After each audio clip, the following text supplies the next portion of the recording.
Pourriez-vous dormir dans ce lit antisismique?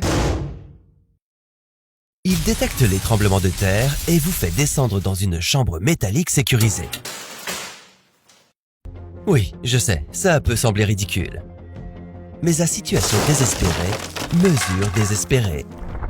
Nous sommes sur le point de vivre le plus puissant tremblement de terre de l'histoire. D'une magnitude de 20. Quels dégâts cela causera-t-il? Est-ce qu'il briserait notre planète en morceaux? Et qu'est-ce qui pourrait causer un tel tremblement de terre? Voici et si, et nous nous demandons ce qui se passerait si un tremblement de terre de magnitude 20 se produisait. Pour comprendre l'ampleur d'un séisme de magnitude 20, jetons un œil à l'échelle de Richter. C'est une échelle logarithmique qui évalue la quantité d'énergie libérée par un séisme. Que signifie logarithmique? Dans ce cas, cela signifie que la quantité d'énergie libérée est multipliée par 31,7 entre deux valeurs entières de l'échelle. Par exemple, un séisme de 2 est 32 fois plus énergétique qu'un séisme de 1. Et un tremblement de terre de 3 est 1000 fois plus puissant qu'un événement de 1. Le plus grand tremblement de terre jamais enregistré, d'une magnitude de 9,5, a causé environ 5 milliards de dollars de dégâts. Il a tué 1655 personnes et laissé 2 millions de personnes sans abri. Alors, à quoi faut-il s'attendre avec un séisme de magnitude 20? Faudrait-il évacuer la planète? Pour se préparer correctement à un tremblement de terre de cette ampleur, nous devons comprendre ce qui provoque les tremblements de terre en général. Les tremblements de terre sont des vibrations qui traversent la croûte terrestre.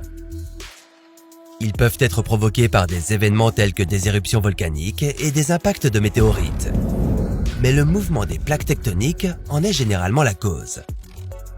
Ces plaques, qui constituent la croûte terrestre, peuvent glisser les unes contre les autres dans une région appelée limite de transformation.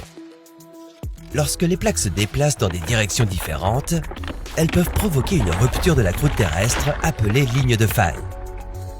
C'est là que se produisent la plupart des tremblements de terre. Les plaques créent des frottements lorsqu'elles se poussent l'une contre l'autre.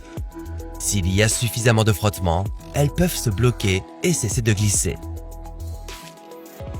Mais les forces de la Terre continueront à les pousser et à augmenter l'énergie et la pression accumulée. Lorsque la pression s'accumule suffisamment, elle vaincra la friction et entraînera un déplacement intense et soudain. Cela provoque la vibration que nous connaissons sous le nom de tremblement de terre. Et plus la ligne de faille est longue, plus le tremblement de terre est massif. Alors, quelle longueur de faille faudrait-il pour produire un séisme de magnitude 20? Eh bien, disons-le ainsi, pour produire un séisme de magnitude 10,5, il faudrait une ligne de faille d'environ 80 000 km. Et comme la circonférence de la Terre n'est que de 40 000 km environ, c'est très peu probable.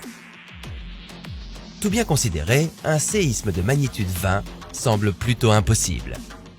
Il n'y a donc pas de quoi s'inquiéter. Oh, oui, sauf pour ça. Un autre événement pourrait provoquer un tremblement de terre de magnitude 20, l'impact massif d'un astéroïde. Un séisme de cette ampleur durerait plus longtemps que tous les autres séismes que nous avons connus. Vous ressentirez la secousse pendant au moins 5 minutes, et les répliques se poursuivraient pendant des heures. Des tsunamis et des éruptions volcaniques se produiraient. D'autres séismes seraient probablement déclenchés et le monde entier s'effondrerait, littéralement. Pour que la puissance de ce séisme détruise la planète, faudrait qu'il surmonte ce que l'on appelle l'énergie de liaison gravitationnelle, qui décrit la valeur minimale dont un objet sphérique et uniforme a besoin pour rester uni sous l'influence de la gravité. Nous n'entrerons pas dans les valeurs spécifiques ici, car nous ne voulons pas compliquer les choses. En bref, nous sommes foutus. Un séisme de magnitude 20 produirait plus qu'assez d'énergie pour surmonter l'énergie de liaison gravitationnelle et détruire notre planète. Mais la bonne nouvelle est que nous verrions probablement l'astéroïde massif arriver. Et nous aurions le temps de nous préparer aux conséquences. Aurions-nous assez de temps pour quitter la planète avant qu'elle n'explose? Eh bien ça, c'est une histoire pour un autre. Et si